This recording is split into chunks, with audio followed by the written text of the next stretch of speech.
Okay guys, welcome back again to my YouTube channel, Brian Motorworks. Ito, nasa Senyora, Porac, Pampanga po tayo. Ito. Okay, nandito tayo sa loft ng aking pinsan, kay Logic Loft. Ayan, kay Eric Sibug. Ayan, ayan po siya. Ayun, ito po, may gagawin tayong motor na TMX 125 Alpha.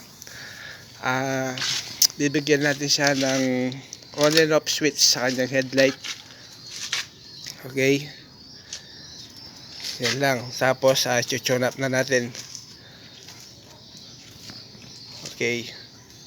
Tapos, tignan natin kung kakasya yung wire natin. Maglalagay tayo ng hazard sa kanyang motor. Okay, ito po yung service niya sa pagbabasket ng kalapate. Basketing.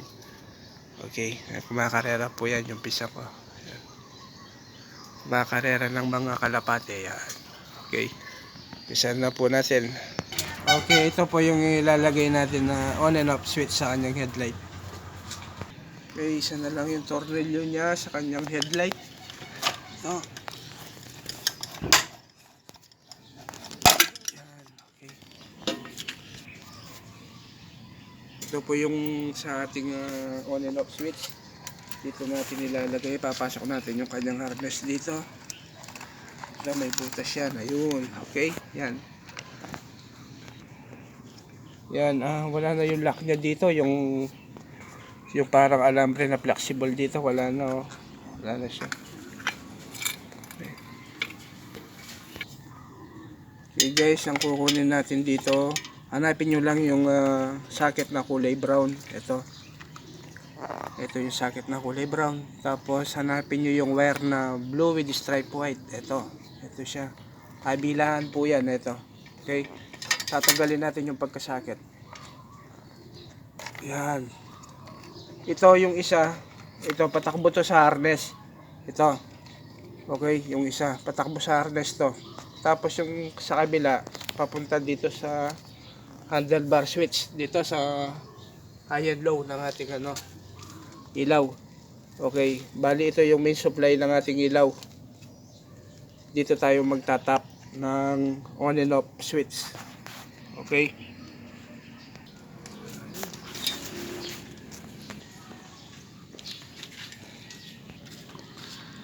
Okay, ito. Yan, ito yung main supply. Yeah. Okay guys, ito tinanggal ko sa pagkasakit yung color blue and white. Okay. Dahil dito tayo magtatap. Okay, yung ating on and off switch na color black, linagay ko dito sa isang tinanggal natin dito, yung papatakbo dito sa kanyang switch dito sa high and low. Dito ko tinap. Okay. Okay guys, ito namang green ng ating on and off. Nalinagay natin dito siya, itatap natin sa kabila. Ito yung kulay blue na patakbo sa kanyang harness ng motor. Okay. Tapos ito isasabay na natin yung kanyang park light, yung kulay brown. Ito tatanggalin natin dito. Talas natin na to, yung kulay brown na park light. Isasama natin dito. Na-tape ko na. Tatanggalin ko na lang ulit. Tapos lalagay natin dito yung park light ng kanyang headlight. Pati yung park light ng kanyang tail light. Isasabay na rin natin siya dito. Magpapagapang tayo ng wire. Okay. Dito sa kanyang likuran, ito yung kanyang tail light. Ito yung kukunin natin dito, yung kulay brown. Ito lang. Ito yung kulay brown wire. Ito lang. Dudugtungin natin ng wire to papunta doon sa kanyang headlight. Okay.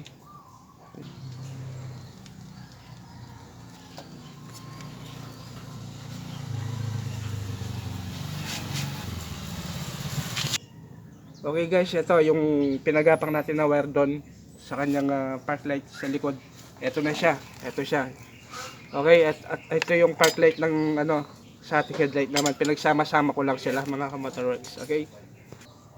Ilalagay na natin kapag na-install na. Yan, pati itong kulay brown na socket. Yan, ilalagay na natin. Okay. So ito guys, na natin. Sindi natin yung kanyang park light. Ayun. Nagpalit tayo ng LED. Sabay doon sa likod. Makasindi ang video men sa gulo. Okay ya? Okay nila. Tapos ito yung high and low niya. Ito yung yun, ito. Okay. Yan na. Okay. Yes. Ito po yung linagay natin na hazard. Ito. Nagpagapang tayo ng wire dito. Ito sila. 3 wires lang po yun ginamit natin. Ito yung isa sa tinap ko dito sa orange. Left flasher. Yung ito yung kulay blue. Light blue. Right flasher. Tapos yung main supply ng ating flasher. Ito. Dito ko siya tinap. Okay. Ganyan lamang po. Ayan. Ito yung hazard niya. Okay. May hazard na po yan. Ayan, pati sa likod. Okay. Ayos na po. Sara ko na yung Gina. Okay.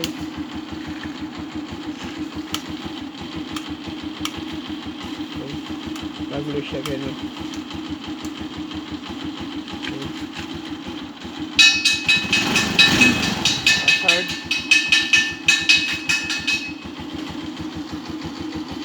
Okay.